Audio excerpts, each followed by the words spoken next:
lot of big words come to mind, when I think of this person, Hasita. Billionaire, rocket science, business maker, truly eccentric, and quite the maverick. But I really did not think he would bring a company down to its knees like this. Yeah, we're talking, of course, about Elon Musk and the things that he is or isn't doing with Twitter and what's going on there, right? Something or the other seems to be happening on a daily basis. Yeah, I think, all the words that I used to describe him, I mean, that's his brand. And then I'm thinking, okay, you've paid a lot of money to buy Twitter. And so my expectation is stay on brand and, work your rocket science magic and make Twitter this amazing utopia that we've all been waiting for. But it's so frustrating to see it just go the other way. Yeah, but I mean, are you surprised? I'm not really surprised, you know what I mean? Because he is the evil genius, right? He is the eccentric guy, like you said. And he'll continue to be, I guess. So I'm not surprised that he's breaking a few things before figuring out how to fix them. I mean, I hope he's figuring out how to fix them. Interesting, like how we see his brand so differently. I didn't think of him kind of breaking it down to fix it. So true. I mean, why is it that, eccentric genius or the evil genius bit sticks with one of us? And somehow it's the rocket scientist that you're still kind of, hoping for. And why is that not emerging? So yeah, either we are reading news from very different sources, or maybe a brand, even a personal brand for that matter, is just a perception, I guess, that we hold in other people's minds. So let's discuss that, if the big guys are messing it up and we don't really know what to expect from them, then what hope do the little ones have, right? Like, where do we go? Yeah, let's figure it out. Like, what does staying on brand mean if you haven't yet figured out your personal brand? Welcome to the Damn Good Marketing Podcast. In today's episode, we are going to be talking about personal brands and whether they're similar to or different from company brands. And what is step one really in building a good personal brand? Because like we just said, you're out there, we're all out there. So might as well take charge of it and build something meaningful from it, right? Yeah, so true, whether we like it or not. And I think we all experience it at work, at home, family, with friends. There's already, a personal brand that exists for each of us in the circles that we live in and move in. And it's maybe unnamed. It's not really, you don't know what it's called, but you still exist. You're surrounded by that branding. So in that context, what is personal branding and why do I have to even do anything? I just have to be me, right? I mean, you better be doing something about the personal brand, right? I mean, given that your LinkedIn profile is already out there and you're probably featured in some, PR pieces, or maybe there's a college editorial just lurking around from a decade ago, popping up in internet search. None of us today, I think, have the luxury of not taking charge of that anymore because by choice or by default, we live very public lives. So yeah, you better think that there's something to be done about building a personal brand.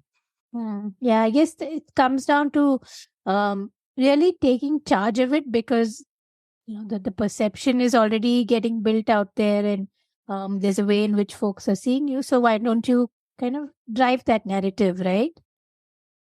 Correct. I mean, just go Google up our names today. You just take a look at the top 10 search results that appear and you'll be surprised by what you find, right? Like when I look my name up, there's this one ghost Twitter profile that I've used a long time ago for a very interesting cause, which we'll discuss some other time. But I've done nothing else. I think for the last 6-7 years, it's just been lying dormant. It's got a very cute picture of me and my daughter, which I don't really think I want to be showing the world at this point in time. So might as well take charge of it. I mean, I've not yet figured out how to delete my Twitter account, but I might as well do that. And I might as well decide what will be the top 3 or 4 search results that show up when someone looks for me. It makes sense. Like you said, even when I search myself, there's a very old pic that comes up from some, article in an online magazine of me and my girls, and I don't want that out there. That has very little to do with the brand that I am wanting to be. Yeah. So let's kind of get with the program, get into that bit of storytelling, that narrative that is finally that's useful to each of us. I mean, we're trying to break through clutter. So let's get a bit selfish. Is that what I'm hearing? Definitely. I mean, if you're going to go to the effort of building something, then it has to mean something back, right? And lots of people do reach out to us and say that I know for a fact that my investors are looking me up. I know for a fact that my employees, my potential hires are all looking me up. So, how do I put myself out there in a way that's meaningful and relevant to them? Because I do want to succeed, right? Like, why should my presence matter to an investor? Because I hope that they will invest in my startup or my company. So, yeah, I mean, when it's done right, I think a brand is such a powerful way to create that difference in somebody's mind, to make an impact even before you've met them.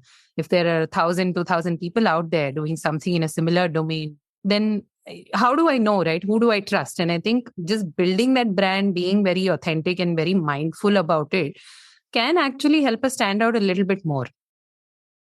No, very, very true. And I think in the context of marketing and running a successful business, or for that matter, having a successful career in whichever field that you're in, everywhere the stakes are high. You need to be your best, have good sales numbers, you want to attract the best talent. And so a lot of it is about your reputation in the market, which comes from the founder and the founder's brand. And, right now there's so much happening suddenly in the skincare market. I just, a very random thought this morning, as it is, I was saying that, Priyanka Chopra came into the country, launched the brand of her own. Priyanka Yeah, Chopra yeah. coming to India is big news nowadays. But anyway, launched a skincare brand of her own. And then very quietly, Deepika Padukone launched her brand suspiciously around the same time.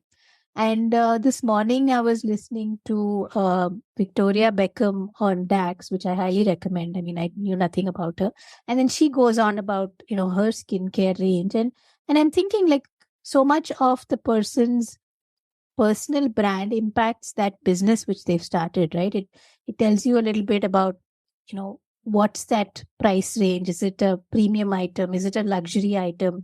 Who are you more curious about, and whom do you want to kind of say, hey, I tried their brand, right? Because they put something out Yeah. there. Would I have the same reaction to, I don't know, like Janvi Kapoor's lipstick range or a Rakhi Sawant skincare? I wouldn't personally, but yeah, that's what it Okay. is. But the funny thing is, I would actually probably buy Janvi Kapoor skincare, right? I mean, Oh, it's just that I know that she started out being the girl who landed opportunities for no good reason except that she was a producer's daughter, got on the nepotism bandwagon. And therefore, even if she failed the first couple of times, there were the very fact that she got more chances. Was proof that she was being protected by a larger Bollywood nepotism mafia, so to speak. But I think over a period of time, she's really intentionally turned that around so much, I feel, because I have watched a few of her interviews and she's, I think, actively doing more of those deep dive interviews, 20, 30 minutes long. You see the nuanced layer of somebody who's, I mean, essentially a very young person who's lost a celebrity parent in the public eye. And now she's trying to move past it in as graceful a manner as possible. You see that the film choices she's making are not very conventional. So she's been very, cognizant of the perception that she had. And I think she has taken charge of it. That's such a brilliant example of personal branding in my mind, that she spun it around in whatever capacity that she could. Funnily enough, while we discuss this, we are also talking about the small guy, right? Like how many of our families really know what we do? If we had to ask them, hey, what do you think I do? Or what answers do you think could really come up, right? no, that's so true. I mean, like, look at you. Like, there's so much about you that's let's say Marvel related, right? Like, you write a lot about Marvel, and that's that's something about your brand. But your brand is not that, hey, I'm a Marvel fan, but it's that, okay, I take this thing which means a lot to me, and I take a Yeah. very nuanced, philosophical, and sometimes even advisor to Marvel, like, hey, this is what you guys should be doing. So in that, yeah, and when you're consistent with that, then the expectation is also that you're Yeah. not the song and dance Marvel fan. You're right. Like, it's a very therapeutic thing for me to kind of unearth some of the layers and nuances of some of the movies and the universes that they create. So in many ways, it is an extension of who I am. And I think it's great that you brought it up, because it's not a thing that I'm putting on in an effort to be more relatable. It's not external at all, right? If I was the only person alive on the planet tomorrow, I think I would still be a Marvel fan. And I think it's that authenticity that has to become the core of a good personal brand in my mind. Because otherwise, you build it, you, especially in a digital context, you say several things, and then people meet you, and it's quite likely that they'll meet someone completely different from what they knew to be you as a digital entity. No, because and this thing about authentic and being true, it's a huge burden that sometimes feels like we're placing on ourselves, that kind of consistently reminding ourselves to be authentic. Because if you're authentic, you shouldn't need to remind yourself. But yeah, like what you're saying is right, that if you are going to control the narrative, then you can make sure that the narrative works for you, that it's about things that you do and that you care about, and that you genuinely want to be known for or talking about. Yeah. So truly personal in terms of branding. True, true. In fact, I did try to bring, and that's been a bit of a failed attempt in that sense. I've tried to bring the Marvel side of things to my LinkedIn presence as well, which is where I spend a significant amount of time. But somewhere I also realized that I'm not ready for it, in the sense that I think maybe authenticity is often confused with honesty and truth. But maybe it's just an acceptance of that true self, right? Like, maybe the thoughts I have are not suitable for a medium or a platform like LinkedIn, or at least I carry the perception that they are not suitable for a medium like LinkedIn. And just being aware of that in a way has allowed me to be a little easier about it. So I think that's where, when you have so many layers and nuances to being human, and I think that's true for all of us, you need to also accept that not everything has to be out there, right? It's okay to have a few things out there in a manner that feels comfortable to you. And that's more than enough sometimes. Interesting.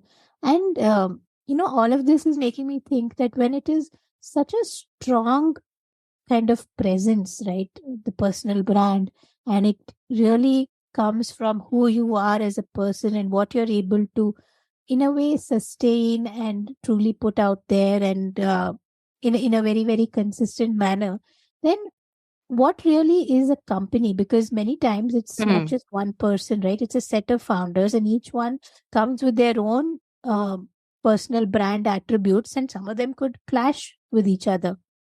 Without reining in that beast, it could run in any number of directions. And you don't want it to go to a place where it starts to cause you a little bit of trouble, right? And we've seen this with Byju's recently, Subha, wherein on the one hand, there was news about, people being laid off, and it was not a great place to be. And one of the founders had actually come out and said, I feel like I'm losing Byju himself, which is a very profound thing to say.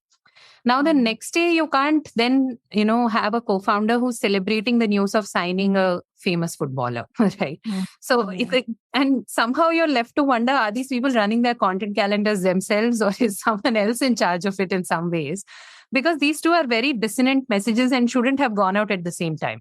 That's where I think it's so important to dissociate the company brand from the individuals as well. Like, it's okay for all of them to tie together, like all rivers would eventually flow into the sea, if I could be very philosophical about it. But it's okay to not let that overlap be significant as well. In fact, we're currently working with a team of 4 co-founders. And all of them have several different personality attributes. Even their sense of humor, while it resonates with each other, is not the same. Right. So it's okay for your brand then to not flow into the context of a company. Like, vegan meat is such a big thing in today's day and age, including cricketers. Everybody's kind of endorsing it. And I know a certain meat brand where the founders are vegetarian, and they've always been. But the messaging that the brand has put out to the world, of course, is like, vegan meat is a great alternative to non-vegan meat, the one that comes from animals. And somewhere my question is, how do you know? Like, you've always been vegetarian, but I see where they're coming from. In that the narrative is not for themselves, right? It's not born of them. It is what has to be sold in order to communicate to a customer, I would say. And I think it's perfectly fine. It's a lot of food for thought, because you're right. You have to somewhere disassociate the company, but also it has to um, align with what you believe to be true or right or important. I worked with a couple of founders who are very, very genuinely and wholeheartedly in the space of sustainable products, right? Be it toys or books or clothing. And as individuals, I know that they truly believe in it. They believe on uh, running their business through sustainable practices, which could mean so many things, paying your vendor on time, making sure that the vendor has access to the materials that you need, etc. But they are never going to be personally the kind of in Yeah. your face advocates of, hey, did you call out a Starbucks because it has plastic straws, or did you segregate your trash today? And they're not going to do that, but through them, and in a way contributing to the company brand, the company stands on its own in its sustainability initiatives. Even the stuff that they make, a lot of it is for kids. You wouldn't look at them and say these are very kind of crazy, funny, childish, or I don't know, like I won't say they're non-fun, but they're not the song and dance fun type of folks. They're Yeah. in the Yeah. business, serious about the business, and because of that, they don't have to be bubbly and jumpy and chirpy all the time. And that's such a beautiful example of how you can really separate yourself from the brand, right? Like there is alignment. That's why you started what you did. But it's not necessary for you to be also the fun person in the room, to also be the face of the brand in that sense. And that's again a very conscious choice, because you know that at some point it's going to become a bigger team. You know that there are going to be more people who'll bring their own personality into it. And, it's not always easy, because every company is personal, right? You've put sweat and blood into it, and you're probably going to want to leave some of your influence, some of your impact behind. But that's such a nice and mature choice to make, also to say that, my company is this and it can be represented this way. And it's okay for me to not put myself out there in the same way. Like I'll find parallel ways, I'll find ways to show that I'm serious about scaling this business. I'm serious about doing what I do. And the fun is being had in the product, or the fun is being had as a product of the community that I've managed to build. So, yeah, I mean, it sounds a lot complicated, but then I think all of us would have made those choices at some point in time in terms of how we put ourselves out there, right? I mean, Subha, you and I have also made those choices on some Yeah, level in yeah. terms of how we run our businesses and this podcast. Very true. I mean, and the choice bit, you know, two of us met somebody last week who we were talking to her in the context of her company and how it came Yeah. about and what are the things that she believes in or what she represents. And I think it was very, very bold and very honest of her to say that, hey, I'm a woman who's built a company, but that Yeah. doesn't mean that I need to be the evangelist for women entrepreneurs and make that a part of my brand forcefully, Right. right? Right. Uh, and I think that's important, that one, we do have a choice. So all we're saying is that it's about taking uh, some charge of that narrative. Yes, the outsider is always going to have their own perceptions, right? That's Yeah. true of Yeah. the world, and you Yeah. can't define or control 100% of it, but you can be consistent in what you put out there. I like what you said about perceptions, right? Because in net, we are all processing the world through the filter that is our mind and our perceived experiences. And if I'm going to be, a public persona, then I will have to accept the fact that people will make judgment, right? So that's where I think we need to then choose and apply a filter saying, firstly, like we said earlier, what are the 3, 4 things that I'm comfortable discussing? We don't have to claim something that's not our own.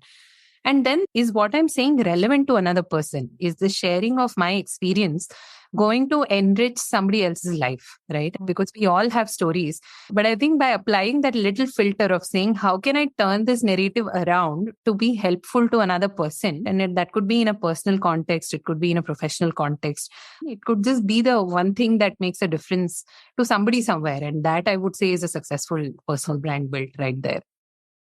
Thinking about what is valuable to my audience immediately made me think of Resse Witherspoon, and both of us devour a lot of books, and many of them nowadays have the kind of Resse book club stamp on it, right?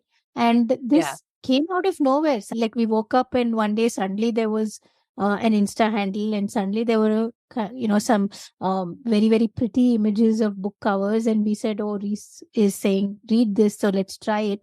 But I think for her also, like our podcast, it was Yeah. like a pandemic project to reach out to her audience, True. and say that maybe it's a bit of rebranding, that you know me as the legally blonde girl, and that has defined me for a long time. But I do have the other interests, and I have very powerful, or rather, my recommendation will hold a lot of power. So let me make good use of it. And I love the way she's built that community by simply saying that, hey, um, I read this, I genuinely enjoyed it, and I think I know my audience, I know the community that's following me, and hence I think you guys will enjoy it too. And and that has worked. And so that belief has gotten stronger, that community has gotten stronger, and she's using that power brilliantly. Like, she's producing movies with solid, women leads. She's sold that Right. company for a huge amount, and really, I don't know if so much of rebranded, but I think, yes, she's moved on from just an actress to a businesswoman and so much more, producer, So true. businesswoman, etc., etc. And a simple thing like the Reese Book Club has been part of that transition. Oh, and that's the harness that we are kind of talking about when we talk about reining in the personal brand, right? Like when you harness it, it's got a power of its own. And she was, by virtue of being a celebrity, in a position to be able to maybe shine a light on some of the authors who may not have otherwise found the same kind of fame that they did. Now she's kind of helping them do their book to screen adaptations. So you see Yeah. that a lot of good is going around. It's a community, like you said, built around a shared love for stories, good stories that were discovered probably during the downtime that she had. But now today it's become a viable business. And that's because there was that clear anchor in terms of, okay, this is who I am. And this is how I think I can be helpful to the millions of people out there who are either following my work or writing something. Hmm. And there we are. I think we can all create those success stories on various levels. So true, so true. And I think even this podcast has helped us think about what our brand is in so many ways. Every day, I would say, truly. Every day we come back to it and we have some thoughts about who we are on the podcast. Yeah. Now it's time for the much awaited topic, Al. I think personal branding, I don't know, from time immemorial, it's something that anyone and everyone knows that it's important, that there is the need for a personal brand, a founder brand, a company brand, and there are many different ways in which it's proven its value over time. But I think Yeah. it's the execution crisis, right? How do I make this happen? What are some Mm. of those do's and don'ts? Because today more than ever, the don'ts, you can't wipe it off the internet, and you're stuck with it for the next God knows how many years. Yeah, no, the reason I laugh is because I think we are also very much on the road to figuring out. And I don't know, to what extent we have any better advice. But I do think let's draw from what's worked for us, right? Because I mean, like you said, I don't want to be known for something that I'm not for decades into the future. So I think when that's the case, I think especially in today's times, the world is going through war and recession, and there's so much dissonance. Sometimes you go on LinkedIn and you think, how is this person living on a different planet? Whereas everybody else seems to have figured out. Like, I think it happened, maybe not with a personal brand level, but it happened with a company recently, a hiring firm, job search firm, if I could call it that went through a rebrand. And they just ran one of the most tone deaf campaigns in terms of changing their name. So they got some few hundred of their employees to post on LinkedIn saying that they are being let go from this company that they were part of for so long, and that they're very excited because the future involves the new company's name. And somehow the tone deafness of that is kind of lost on them clearly, but it's not lost on anyone else. Because people are actually getting laid off in the real world. And this is a hiring company. You would think that this was an opportunity to do some good, right? And instead, they've just turned it into a marketing gimmick, so to speak. But really, it's not a black box, right? Like, as much as we have these horrendous examples of how things can go wrong, it's not that we are standing on a stage and we are screaming and absolutely anybody and their uncle is listening. Because in some ways, our networks are limited by the number of people that we know and the number of people that they know. Right. So if I had to really harness, I think I would just do two things, right? Like one is I would look at my own network. Who are the people that I'm working with? Who are the people that I'm already kind of influencing in some way, either by being their boss or a team lead, or even just an employee who is full of ideas? Who are the people that I talk to outside of my work as well? Like, who are the friends? Why are they sticking to me? And this is especially important because a lot of big deals and transactions are not happening through traditional channels and emails and formal meetings anymore, right? Like, these are all people who know each other. They're checking with each other. In fact, just yesterday, I overheard a conversation where an VC was checking with another VC whether a certain idea was a scam or whether there was reality in it. And it was happening over a very casual drink session. So one of the many side effects of being in Bangalore is that even like coffee table chat is of this nature. But yeah, just I think look to those conversations, right? There is some value, I think, in knowing what we are saying and to whom, I think. And that's, I would say, a great place to start, frankly. Yeah, no, I think, and I think it's a great advantage. I was just reading the Seinfeld book, Coffee Table book, if you may. And that's one of the things he and the other comedians discuss, that in a way, in their times, which was 70s, 80s, etc., you played to a room and you didn't know who was in the room. So you had to cater to a very wide audience. But he says today, maybe some of the folks have it easier because thanks to algorithms and social media and various other tools and tricks, you can know very well who your audience is and you can keep growing that kind of audience, right? So you can build that community. Like, just going back, like Resse can build that community of book lovers or story lovers, and then you know exactly who you're talking to. So you can present yourself and your company in a way that will, like you said earlier, add value to that group and appeal to that group. True. And which is really where the second aspect of it all comes in, right? Because it's also maybe very easy today to be held hostage by the numbers and the metrics and the engagement. Do people like me, right? And it's measured in the form of, numbers don't lie is the saying, but data can be interpreted in so many different ways. So while we do build an audience, I think it's important to rein in the temptation to say, okay, I tried this once or I tried this twice and nobody seems to be liking it, because I think we are seeing way too much content. It's only blown up so much more during the pandemic. I say that with a little bit of self-awareness in the sense that a lot of what we do are also pandemic projects. But knowing that that's the case, maybe I'm going to have to repeat that messaging 5 or 6 times, maybe even more if it's people that I don't know. Right. So it's not just about putting myself out there. And we do have a success story of somebody who's consistently been putting themselves out there for the last 3-4 months. We've been helping them build their founder brand. And it's just been that, right? Like, it could have been so easy for them to turn around at month 1 or month 2 and say, hey, this is not working. But they kept it in. And now, after 4 months, 5 months of repeating the same message over and over again, it's really beginning to work for them. So 2 things really. 1, look to the network. And 2, I think, give it time. Don't get lost in the numbers. Let the numbers guide you in terms of what to do. But they are not the end goal, right? A lot of times there's a deeper story there. Yeah, no, I think that's important because the numbers, and we talk about it so often, the numbers don't tell you the kind of, I don't know, the collateral impact that some of the work that you do has, right? Oh, So it's true, not right? always just the, like, yeah, you could have 10,000 followers or you could have 5 people reach out to you and give you valuable new business. Like, say, for example, we, just as we were kind of getting a little flustered about the podcast listenership, Navya Naveli Nanda went out and started her own podcast.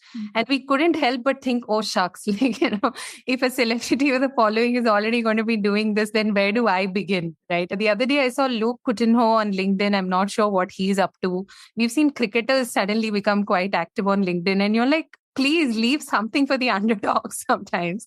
And that's why I can't look at, say, a Sunil Shetty's engagement and feel bad that I don't have the same kind of leverage, right? And it's such an insecure, I'm not going to be helping myself doing that.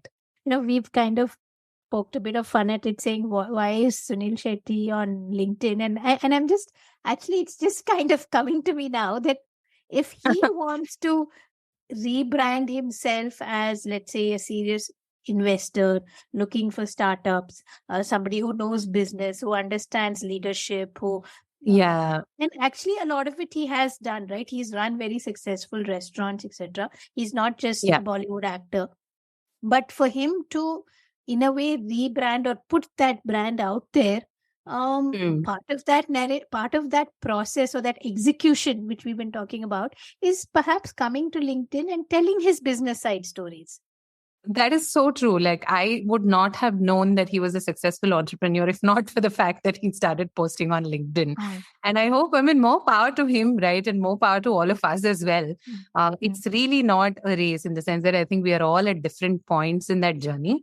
And investing in it will pay off. It's just about, I think, tempering certain expectations sometimes. And knowing that we didn't start out as a Bollywood celebrity. So we have to make peace with the fact that until yesterday, we were an unknown entity. And it's fine, right? And I think that's the key takeaway, if there was one. So true. Thank you so much for tuning in to today's episode about personal branding. Where do you begin, right? And what is there like a level 0? What is step 1? What is step 2? And we genuinely hope that you found the information useful here. And if you have any questions, please do reach out to us on LinkedIn. Our profile links are in the show notes. Don't forget to give our podcast a follow. We really appreciate all the love that you send our way. Thank you. Bye.